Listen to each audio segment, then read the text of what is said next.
यूथकडे काय किंवा सगळ्याच वयोगटाच्या माणसांकडे. आणि त्यातनं तो डायलेमा कुठेतरी निर्माण होतोय किंवा मग ते माझ्याकडे फ्रीडम आहे चॉईसचं असं म्हणता म्हणता मी कुठेतरी मग ते त्या गोष्टींकडे मी खेचलंही जातोय किंवा कुठेतरी व्यसनही लागतंय. मग ते व्यसन आज फक्त सबस्टन्स आहे असं नाही, तर बाकी सगळ्याच गोष्टींचं आहे. हे असं म्हणतात की मोबाईल ॲडिक्ट झालेला माणूस हा पण ब्रेनमध्ये सेम केमिकल रिॲक्शन्स होतात ज्या कदाचित सबस्टन्स म्हणजे अल्कोहोल आणि टोबॅकोमध्ये होतात.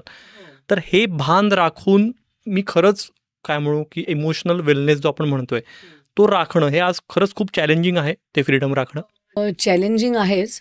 आम्ही हे वर्कशॉप्स घ्यायला साधारण 2013-14 मध्ये सुरुवात केली आणि तेव्हा मग हे इमोशनल इंटेलिजन्स वगैरे मी रिसर्च करत होते. हो. तर त्यावेळेसची ही पोस्ट होती की with the advent of AI is going to be even more important. ही 2013-14 मध्ये मी ज्या पोस्टवर धडकली आहे ती आहे. आणि आता तर मला ते अजून प्रखरताने रोज टप्प्याटप्प्यावर जाणवतंय. आणि जसं ह्यांनी म्हटलं विपुल सरांनी की इमोशनल इंटेलिजन्स फायनान्शियल फ्रीडममध्ये पण महत्त्वाचं आहे. हो. तर हे प्रॉब्लेम सॉल्व्हिंगचं स्किल होतं जे त्यांनी वर्णन केलं आता की आता प्रॉब्लेम म्हणजे काय, अरे देवा कसं ना माझं होईल, that is not a problem. सकाळी उठल्यापासून आपण प्रॉब्लेम सोडवत असतो. काही लोकांनी फॉर एक्झाम्पल आज कपडे कुठचे घालू, तर Steve jobs was very intelligent. त्याने रोज तेच घालायचं ठरवलं. Okay, so he solved his problem for ever. तर चॉईस आपल्याला सततच असतो. आणि दिवसामध्ये म्हणजे आत्ता उठू की 5 मिनटं अजून झोपू, पासनं आज जेवायला काय बनवायचं, मग परीक्षेचा अभ्यास करू की मित्रांबरोबर पिक्चर बघायला जाऊ, पिअर प्रेशर हा जो भाग आहे. आणि for that matter disclaimer, peer pressure फक्त कॉलेज गोईंग मुलांना नसतं, आजी आजोबांना पण असतं. का हो तुमचा नातू कुठे शिकतो, आमच्या नातवाला तर IIT मध्ये मिळाली. पिअर प्रेशर सगळ्यांना असतं आणि ते वरून खाली ट्रान्समिट होतं. मी नेहमी सांगते पेशंट्सना की covid is not the only thing which is transmissible. Anxiety transmissible आहे, पिअर प्रेशर ट्रान्समिसिबल आहे. वडिलांना पिअर प्रेशर असतं. IITची ॲडमिशन त्याला ठोकर मारली माझ्या मुलाने, असं कसं तू करू शकतोस, मी फी भरली आहे, तुला जावंच लागेल IITला. कोचिंग क्लासेसमध्ये असतं की म्हणजे माझ्या काही मैत्रिणींचे स्वतःचे क्लासेस आहेत, तर आईवडील येऊन सांगतात की तुम्ही माझ्या मुलावर येणाऱ्या टेन्शनची काळजी नका करू, त्याच्याकडनं बरोबर एवढे मार्क तुम्ही काढून दाखवा. तर पिअर प्रेशर आईवडिलांना सुद्धा आहे. त्यामुळे हे प्रॉब्लेम सॉल्व्हिंग डिसिजन मेकिंगची ही स्किल होती खरं म्हणजे ओरिजिनली, जी त्या पिअर प्रेशरच्या अंडर ती रगडली गेली. तर मग त्यामुळे आणि आता लाईफ इज बिकमिंग कॉम्प्लेक्स कॉग्निटिव्हली आणि इमोशनली. हो. कारण मिनियल लेबर तुमचा तो AIचा रोबोट करणार आहे. तर मग उरलं काय, ते स्वातंत्र्य आहे पण मग ते वापरायचं कुठे. मग ते इमोशनल इंटेलिजन्समध्येच डेव्हलप करण्यात आपण मग तो जो वेळ वाचतोय ना, की आता कचरा पण रोबोट्स काढणार आहेत समजा, वॉशिंग मशीन करते ते पण आता अजून हुशार झाले वगैरे. तर मग हा जो वेळ वाचतोय तो मग तो वापरायचा आहे कशात. मग तो इमोशनल इंटेलिजन्स म्हणजे we are growing old, are we growing up. हा जो बर्थडे आला तर मग ह्या बर्थडेला तुझे ड्रीम्स गोल्स प्लॅन्स रिवाईज केले का तू, मागच्या वर्षी असं होतं, पुढच्या वर्षी असं करणार मी, am I on the right track. तर हे परत विचार कौशल्यामध्येच आहे आणि भावनिक कौशल्यांमध्येच आहे. तर ही कौशल्य अवेलेबल सगळी आहेत पण त्यांची आपण चर्चा नाही करत. आपण आज करतोय पण एरवी ती होत नाही. कारण आणि आता अडिक्शनचं the point you made, addiction psychology हा एक विषय आहे माझ्या प्रचंड आवडीचा विषय. तर एक ते रिवॉर्ड सेंटर असतं ब्रेनमध्ये. तर मी नेहमी सांगते की त्या सेंटरला अक्कल नाही आहे. ते आयदर खुश होतं किंवा खुश नाही होत, बायनरी आहे ते, either it is stimulated or it is not. तर मला जोक्स वाचून पण मजा येणार आणि मग मला उद्या वाटणार की पौर्णिमा किती मजा आली जोक्स वाचून, अजून वाचणं थोडे, ठीक आहे. आणि मग तीच मजा मला जर दारू पिऊन येणार असेल तर माझं ते सेंटर म्हणते की किती मजा आली काल पौर्णिमा, तू जे काय केलंस त्याच्यात कर ना परत आज. तर ते रिवॉर्ड सेंटर बायनरी आहे, त्याला विचार कौशल्य नाही आहे. बरोबर. चॉईसचा फ्रीडम त्या सेंटरला नाही आहे. चॉईसचा फ्रीडम आहे आपल्या प्रीफ्रंटल लोब्सला.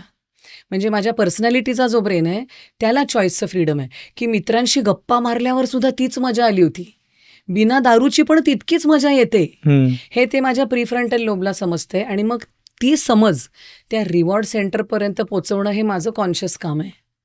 बरोबर. आणि मग हेच त्या अल्बर्ट एलिसने REBT सांगितलं, रॅशनल इमोटिव्ह बिहेवियर, की विचार म्हणजे वैचारिक बुद्धी ही भावनिक बुद्धीसाठी वापरायची. तर हे आहे अवेलेबल सगळं आणि मग ते आपल्याला वापरता आले पाहिजे आणि तिथेच मग काउन्सिलरचा रोल येतो. तर काउन्सिलिंग हे आपल्याला थोडं इझी टू ॲक्सेस हे वाटलं पाहिजे आणि अवेलेबल सगळ्यांसाठी असतात काउन्सिलर. जसं मी नेहमी म्हणते की अर्जुनालाही डायलेमा झाला आणि त्याने कोचिंग घेतलं श्रीकृष्णाकडनं आणि त्याने मग खूप डिसेक्ट नाही बरं कसं करत बसला कृष्ण तिकडे त्या कुरुक्षेत्राच्या भूमीवर की मग लहानपणी तुझं काय होतं, आई वडील तुझ्याशी नीट वागले का, असं काही केलं नाही. त्याने म्हटलं की आज काय करायचं आहे आणि आत्ता तू काय करणार. माइंडफुलनेसच त्याने सांगितला आणि त्याने रॅशनलाइज केलंय सगळं की का विचार कर, तू तुझी भावना ही आहे, तू विचार कर आता कसा निर्णय घ्यायचा. So he did REBT for that time. तर ते मग आपण कोण आहोत मग त्या अर्जुनासमोर. तर we should not feel ashamed की मला हा डायलेमा आलाय आणि आता मी काय करू. तर we should take help whenever needed. बरोबर. खूप महत्त्वाचा मुद्दा आहे की जेव्हा गरज आहे तेव्हा काउन्सिलर्सची, सायकियाट्रिस्टची मदतही घेतली पाहिजे. तर एक तुम्ही आत्ता मुद्दा म्हणलात की इमोशनल इंटेलिजन्स वाढवायला तो वेळ वापरला पाहिजे, कारण AI मुळे बऱ्याच गोष्टी या सुकर होणार आहेत. तर अशा काही तुम्ही टिप्स सांगू शकता की इमोशनल इंटेलिजन्स म्हणजे मुळात काय आणि तो वाढवायचा कसा. हो, तर इमोशनल इंटेलिजन्स ही टर्म डॅनियल गोलमन ह्या सायकोलॉजिस्टनी फ्रेज केली, कॉइन केली. इमोशनल कोशंट लोक म्हणायला लागले, पण तो म्हणाला की प्लीज कोशंट नका म्हणू कारण मोजता येत नाही त्याला. तर मग इमोशनल इंटेलिजन्सच ठेवा असं म्हटलं. मग ती खूप क्लिशेड टर्म होऊन गेली. मग कॉर्पोरेट्समध्ये सॉफ्ट स्किल्स आल्या.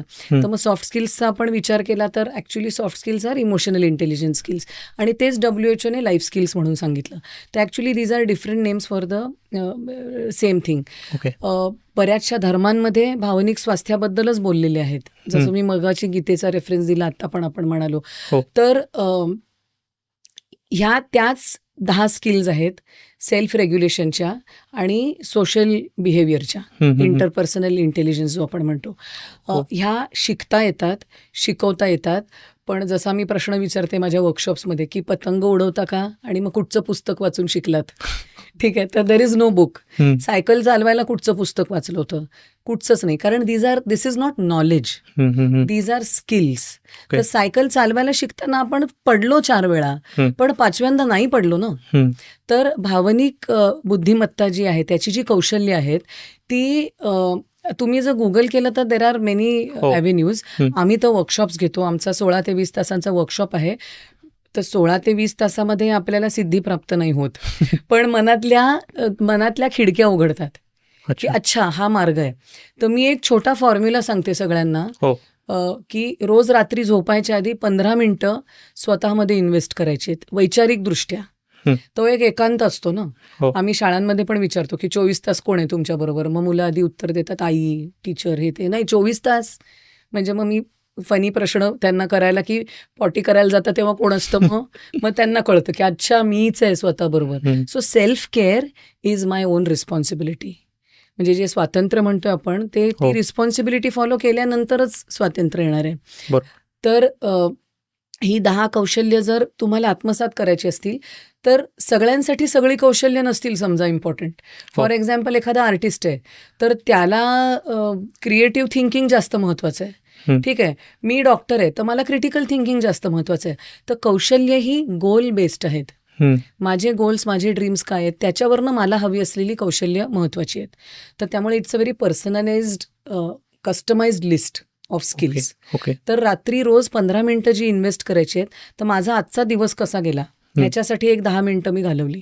मग त्याच्यात did I have any difficult emotions. तर हा एक महिनाभर सर्वे करायचा प्रत्येकाने स्वतःचा की आजच्या दिवसात डिफिकल्ट इमोशन्स काय काय होत्या माझ्या. म्हणजे मग राग किती वेळा आला, टेन्शन किती वेळा आलं, शरम वाटली का, गिल्ट आणि अँझायटी वाटली का.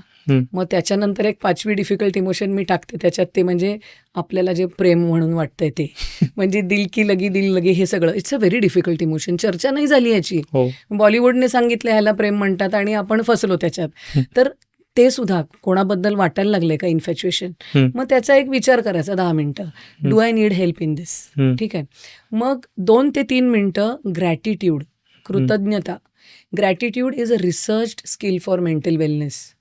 कारण काय होतं, हे वाईट झालं, ते वाईट झालं, ते वाईट झालं. अरे पण आज मला एकही सिग्नल नाही लागला माहिती आहे इथे येताना. ग्रॅटिट्यूड खूप छोटी गोष्ट आहे, ठीक आहे. आणि सिग्नल लागला तरी मी म्हणते की रेड सिग्नल लागला, चला 1 मिनिट मिळालं मेडिटेट करायला, ठीक आहे. I can feel gratitude for that also, की या गर्दीमध्ये रेड सिग्नल लागला मला आणि मला वेळ मिळाला. तर किंवा माझ्या गुलाबाच्या रोपाला एक फूल आलं सुंदर, अरे वा ग्रॅटिट्यूड, की आज पाणी वेळेवर आलं, ग्रॅटिट्यूड, आज लाईट गेली नाही, ग्रॅटिट्यूड. तर खूप चांगल्या गोष्टी आपल्या आयुष्यात घडत असतात जे आपण गिनत नाही, ठीक आहे. तर आणि ही रिसर्च स्किल आहे मेंटल हेल्थची. बरं. तर 3 गोष्टी शोधायच्या आपल्या दिवसभरातल्या, रात्री झोपायच्या आधी 15 मिनिटात हे करायचं, आज छान काय झालं, what good things happen to me today, 3 things. मग त्या नोंद करायच्या आणि मग झोपायच्या आधी एक प्रेयर म्हणायची, की त्या प्रार्थनेमध्ये मागायचं आपण आपल्याला 2-3 कौशल्य आयडेंटिफाय करायची, की माझ्या ड्रीम्स, गोल्स, प्लॅन्ससाठी मला ही कौशल्य गरजेची आहेत. For example time management, I need to be better at time management. मग ते मागायचं, जे कोण आहे तिथे वरती बसलेलं ते जे द्यायलाच बसलं, खूप समृद्धी आहे युनिवर्समध्ये. तर हे द सिक्रेट म्हणून जे पुस्तक होतं त्याच्यात तिने मांडलेलं होतं. समृद्धी युनिवर्समध्ये खूप आहे, you are not asking for the right things. तर तिथे आपल्यासाठीच 3 कौशल्य काहीतरी मागायची आणि मग झोपून जायचं. So the last thing you do before you sleep is this. हा एक अगदीच रोज आजपासून करू शकू असा एक मार्ग आहे. आणि मग तिथे तुम्हाला हळूहळू आयडेंटिफाय व्हायला लागतात गोष्टी, की मला ह्याच्यात मदत हवी आहे, त्याच्यात मदत हवी आहे. मग तिथे you can always go for help, counselling, coaching, हे तुम्ही घेऊ शकता. आणि फक्त प्रार्थना करताना एक ॲस्ट्रिक्स डिस्क्लेमर, की दुसऱ्यासाठी वाईट मागू नका. हां, उसकी आँख चली जाए, उसकी बाल झड जाए, असं नाही. जे आम्हाला ओथ आम्ही जेव्हा घेतो ॲज डॉक्टर्स, की प्रायमम नॉन नॉसेर, म्हणजे फर्स्ट डू नो हार्म. तर दुसऱ्यासाठी वाईट मागायची, it's a waste of time. स्वतःसाठी चांगलं मागा. तर ही प्रार्थना.